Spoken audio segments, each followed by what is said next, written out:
Hello guys, welcome back to my YouTube channel, Vapid Vandera, and I hope you guys are feeling great.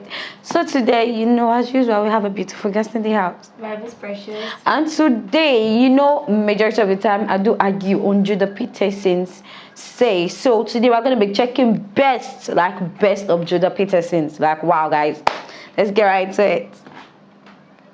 Why should your right to freedom of speech trump a trans person's right not to be offended? Because in order to be able to think, you have to risk being offensive. I mean, look at the conversation we're having right now. You're certainly willing to risk offending me in the pursuit of truth. Why should you have the right to do that? It's been rather uncomfortable.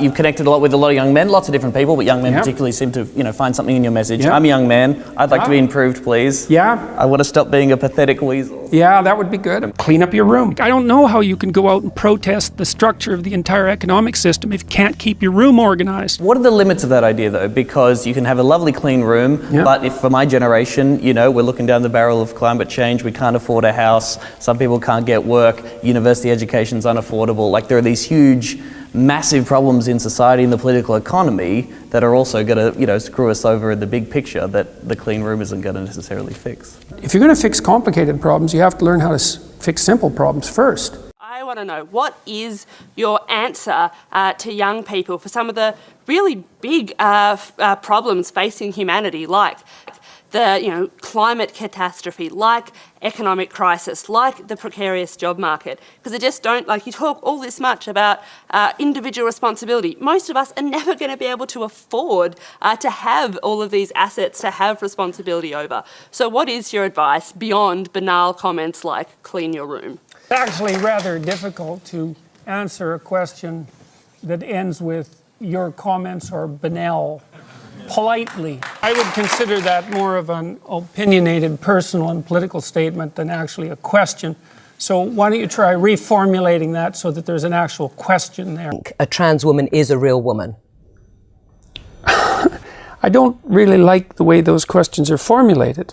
I don't know what that means. What do you mean a real woman? Well, I'm asking you, in your mind, it depends what you think a real woman is, but do you think a trans woman is a woman?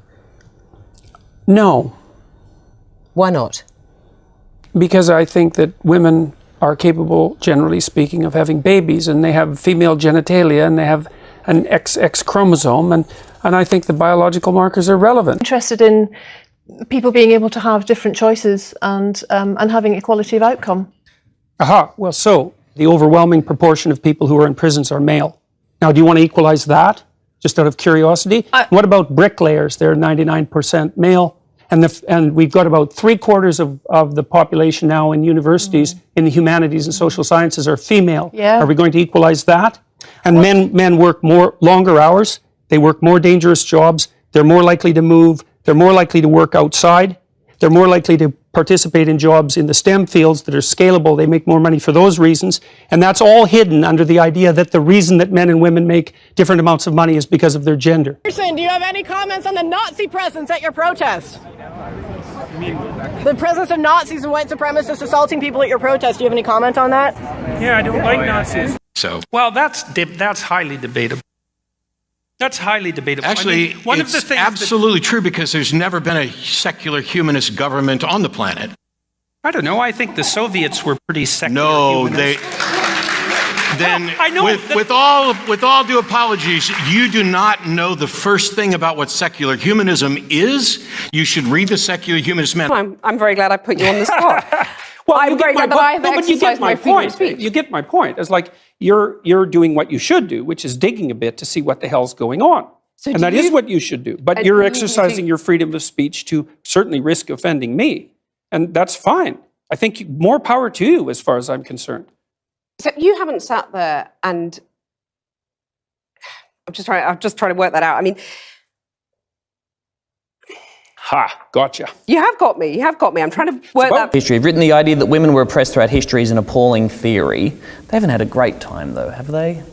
Who has had a great time in history? But men have had less of a Really? shitty Have time. they? Have they? By what standard? By what standard? Well, I'm just saying if you're a woman... How about war? But it took longer for women to get the vote, and women belong to their husbands, and in this country, one woman dies every week from domestic violence, a man dies like once a month, I believe, from that same cause. Like, aren't there some clearly obvious things that women are victim of as a result of their gender? There are inequalities in the catastrophes that the genders are subject to. And so, look, first of all, there's some things we got to get straight. History is a rough business. Everybody had it rough. In 1895, the typical Westerner lived on less than $1 a day, which is absolute poverty by today's standards, right? And so people were brutally poor for almost the entire course of human history. It was rough. You say, well, did men or women have it worse? It's like, well, you know, that's a complicated question. But one of the things you can say is everybody had it pretty damn bad. Marxists say, well, that wasn't real Marxism. What it really means, and I've thought about this for a long time, it's the most arrogant possible statement anyone could ever make. It means, if I would have been in Stalin's position, I would have ushered in the damn utopia instead of the genocidal massacres, because I understand the doctrine of Marxism and everything about me is good. It's like, well, think again, sunshine. I'm not suggesting in the least, and have never suggested, that there's no domain for social action. I'm suggesting that people who don't have their own houses in order should be very careful before they go about reorganizing the world, which happens in many ways. I see a backlash against masculinity and a sense that there's something toxic about masculinity. What is this idea of being why is society overly feminized? Well, I didn't ever say that society was overly feminized. So if we're going to discuss my views, we should use my actual words. Women got full legal rights. They have the right to determine what language I use, especially when it's backed by punitive legislation. And when the words that are being required are the constructions, they're artificial constructions of people I regard as radical ideologues whose viewpoint I do not share.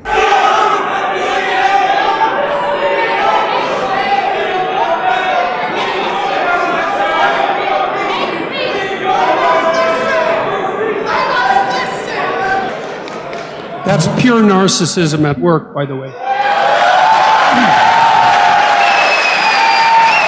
A question for Professor Peterson. Why do you feel that someone's personal gender identity and pronouns infringes your free speech? Can one not also argue, based on your interpretation, that professors can use racial slurs in their classroom and that the inability to do so would violate their freedom of speech? There's a difference between saying that there's something you can't say and saying that there are things that you have to say. And I regard these made-up pronouns, all of them, as the neologisms of radical PC authoritarians. Do you understand that? And I'm not a fan of that sort of person. And the reason I'm not a fan of that sort of person is because I've done my homework. I've read everything I can get my hands on in the development of authoritarian political systems, and I know the literature inside out and backwards. And I am not going to be a mouthpiece for language that I detest. And that's that. The whole patriarchy thing, I think you have no idea how pernicious and dangerous it is. Well, no, I don't. I really don't. Go on. Throughout history. One thing I must say is that Jordan Peterson is very, very intelligent. Because when you give him a question, he would twist the question back at you and you have to rethink about it before you could give the answer. Like, wow, come on. Like, he's really, really great, you know. Like, he's brave. I am actually lost in what he say, because when the true question at him and he resets the question and, you know, threw it back at them, I'm trying to give him an answer. So my brain right now is still over there. I can't even figure out an answer. Can you even imagine? Like, wow, kudos to him. He's really, really doing great. Like, he's such a brave and intelligent man. As a professor that he is, wow, I'm proud of him. So tell me, what's your intake on this? Yeah, I feel is having the hype that he deserves, you know, because I saw some parts where he was being called by BBC News, you know, to talk and all, and I really like that because I feel he has a lot of knowledge he needs to share out, and he's very humble. He looks like someone that is very humble. He doesn't look like someone that is hard to reach, you know. I think it's just, Jordan Peterson is there for everyone, that's what I can say, and like she said, he's really, really intelligent, and I admire his knowledge. Like, You know, he says his word, and like he said, that is that. Like, don't change my question. He said, put back my question the way I said it. Don't change any other question. Like, come on. Like, wow. Wow. He's really, really brave, and you know, like I said, he's giving out knowledge to people out there and encouraging people. Wow. He deserves everything they're saying about him. So guys, we'll come to the end of today's reaction. Let me know what you feel in the comment section. I love you so much. We love you. Don't forget to like, comment, and subscribe. Don't forget. I love you so much. See you all in the next one. Bye.